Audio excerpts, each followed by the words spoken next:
अनिल कपूर के होस्ट वाले show big boss OTT 3 से अब दिल्ली की मशहूर वड़ा पाव गर्ल की छुट्टी हो गई है। शो से निकलने के बाद वड़ा पाव गर्ल चंद्रिका दीक्षित ने क्या कुछ कहा, सुनिए। सबसे पहले जय श्री महाकाल। बात अगर मंजिल की ना की जाए, सफ़र की जाए, तो मैंने अपना बहुत अच्छे से प्रेजेंट किया है। जो मैं हूँ, मैंने वो लोगों के सामने आया है। तो हाँ, जब लोगों ने मेरे लिए अपनी राय बदली, वहाँ अंदर जो लोग थे उन्होंने मेरे लिए अपनी राय बदली, तो मैं विन वहीं हो गई थी। मुझे और कुछ नहीं चाहिए था, मुझे ट्रॉफी से प्यार नहीं था, बट ये था कि हाँ, जितना चल रहा है अच्छा चल रहा है। आपके हस्बैंड ने मेकर्स को ब्लेम किया है कि अनफेयर डिसीजन है ये। हाँ। तो आपको लगता है इससे पहले जितने इविक्शन हुए हैं, आपको नहीं लगता है कि वो भी काबिल थे? नीरज भैया टॉप 1 पे, यस, तो सबसे पहले उनको एलिमिनेट पोलो, किया। पायल चौथी में। हम्म, जो खेलने वाले थे, जो प्रेजेंट अच्छे से करने वाले थे सबको, मतलब जो एक स्ट्रांग बंदे थे, नीरज भैया के लिए तो मैं सीरियसली शॉक्ड हूँ। वो मैं उनको देखती थी तो मुझे लगता था कि भाई टॉप 1 में या टॉप 2 में तो जाना ही जाना है। तो वो पहले ही निकल गए थे, तो उसके बाद से मैं मेंटली प्रिपेयर थी कि अपना भी नंबर कभी भी लग सकता है।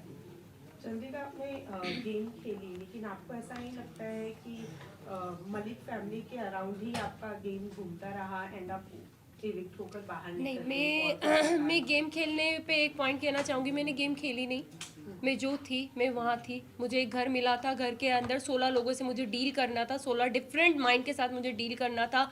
रही बात मलिक फैमिली की, मैं जितना टाइम जिसको दे सकती थी, मैंने हर एक इंसान को जानने के लिए टाइम दिया। अरमान भैया, कृतिका, पायल, शिवानी, लव, विशाल, हर एक इंसान को टाइम दिया। रणवीर भैया, इवन दीपक भैया, मुझे जितना जिसके साथ टाइम स्पेंड करना था, मैं बैठी हूँ। जिसको जितना जानना था मैंने जाना।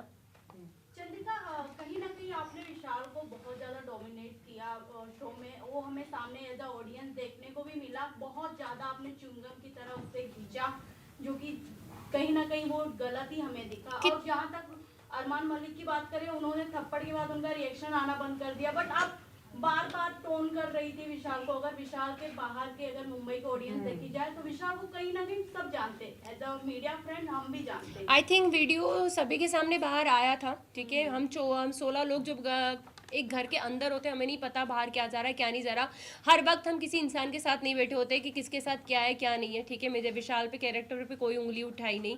जब विशाल का एक वीडियो पायल ने कहा कि भैया इसने इसके लिए ये शब्द बोले, और लव जो 24 घंटे उसके साथ रहता है उसने उसको प्रूव किया कि हाँ भाई इसने बोला, तब मेरा रिएक्शन बाहर आया।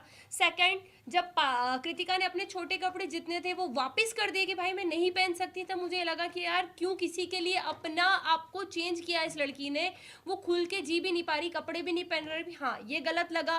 तीसरी बात, जब ये हमारा जब उनके मम्मी पापा आए और वो रोए, तो मुझे कहीं ना कहीं लगा कि यार गलत हुआ है। ऐसा मतलब ऐसा फील हुआ कि यार शायद कुछ गलत डिसीजन तो नहीं था मेरे। इसके बारे में राय तो गलत नहीं थी, क्योंकि एक मैं भी मैरिड वुमन हूँ। कोई मुझ पे भी ऐसे उठाएगा, क्वेश्चन उठाएगा, तो मेरे पति को बुरा लगेगा। तो मुझे उस वक्त बुरा लगा, मैंने विशाल का साइड लेना बंद कर दिया। बट जब उसके मम्मी पापा ने बोला, सारी चीज़ें हुई, हाँ मुझे हर्ट हुआ। मैंने उससे हाथ जोड़ के माफ़ी भी मांगी। मैं किसी से वहाँ घमासान दुश्मनी मोल लेने नहीं जा रही थी। मैं किसी को, कैरेक्टर को कभी जज नहीं करती। मैं वो लड़की हूँ कि लोगों ने अभी तक मुझे जज करा है, तो मैं कभी किसी को जज नहीं करती। बट उस घर में जो हमको हाँ या ना में आंसर पूछा जाता, यस या नो, बीच का कोई सीन ही नहीं था। तो हाँ, ना तो ना। बट जब मैं बाहर निकली हूँ और विशाल के कुछ वीडियोस मुझे दिखे हैं, और आई थिंक आप लोगों को भी दिखे होंगे, सबने अपनी अपनी राय दी थी और मैं अपनी राय देती हूँ, विशाल ने गलत किया। वेल, आप तो बोल रहे हो कि विशाल ने गलत किया, agree to you, but the thing is कि आपने शिवानी को जाकर कहा था, आपने शिवानी को बोलने की भी कोशिश की, आप उसके साथ सेफ कैसे फील कर सकती हो? आप सेफ फील वर्ड नहीं यूज किया मैंने। सेफ भी बोला, नहीं बोला था। एक ही सवाल है, बाहर आकर आपको अरमान मलिक के बारे में भी बहुत सारी चीजें पता चली नहीं चली। मैंने आपको अभी कितना तक मुझे लगता है कि अरमान मलिक सेफ है वहाँ पर लड़कियों के लिए? एक सेकंड में आपसे बात कंप्लीट कर देना चाहती हूँ। आपका क्वेश्चन, मैंने कभी शिवानी को विशाल के साथ उठना बैठने के लिए मना नहीं करा। मैंने अपनी एक राय रखी, क्योंकि जब वो सीन हुआ था उसके 2 दिन के बाद मैं उस जगह से हट चुकी थी। शिवानी बहुत अच्छे से, शिवानी हमसे कहा था दीदी आप हमारे साथ क्यों नहीं बैठते, तो मैंने 2 दिन के बाद शिवानी को ये जवाब दिया, शिवानी सिर्फ आपसे एक चीज़ पूछेंगे कि आप एक गाँव की लड़की हो, आप एक मतलब बहुत बड़ा मैटर था, हर चीज़ थी, एक किसी का सामने आया था, तो हमने बस उससे इतनी बात पूछी थी कि शिवानी आप वहाँ बैठ के कैसे हंस सकती हो, आप उस इंसान को गलत क्यों नहीं बोल रही हो, मुझे बस एक चीज़ बताओ। मैंने उसको बैठने के लिए मना नहीं करा। सेकंड, अरमान जी की बात आती है, मैंने अभी तक कोई वीडियो नहीं देखे, मैंने मोबाइल भी हाथ में नहीं लिया है। जब उनकी सारी मैं धीरे देखूंगी जो चीज़ हुई है, अगर वो गलत होंगे तो मैं उन्हें गलत जरूर बोलूंगी।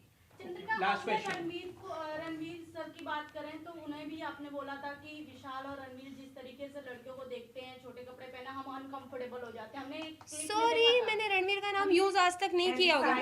साई केतन के बारे में भी जब उन्होंने या। आपको मसाज ऑफर की थी, आपने उनके बारे में भी अब कुछ अलग इमेज बनाई थी अपने आप हर दिमाग जगह में। जा रहे हाँ। थे चंद्रिका अपने एक क्वेश्चन करेंगे आप मुझसे, दोनों के मिक्स हो गए क्वेश्चन शायद। क्वेश्चन यही है कि आपने अभी कहा कि मैं किसी के बारे में कुछ Judgment नहीं देती, judgment right, नहीं देती। right. फिर उसी के वर्डिंग में जब आपने- मसाज वाली बात आई थी, शायद मेरा कंधे पे एक नस चढ़ी थी, एक टास्क मिला था गुड्डी वाला, उसमें मैं फिसल गई थी, गिर गई थी, तो मेरे कंधे पे नस आई थी, और शायद सना सुल्तान ने उस वक्त मेरे हाथ की मसाज करी थी। सारी चीज़ें, मैं बाहर घूम रही थी क्योंकि मैं दर्द बहुत ज़्यादा हो रहा था, मैं किसी को बता नहीं पा रही थी। तब साई ने मुझे कहा चंद्रिका मैं तुम्हारे कंधे की मसाज कर देता हूँ।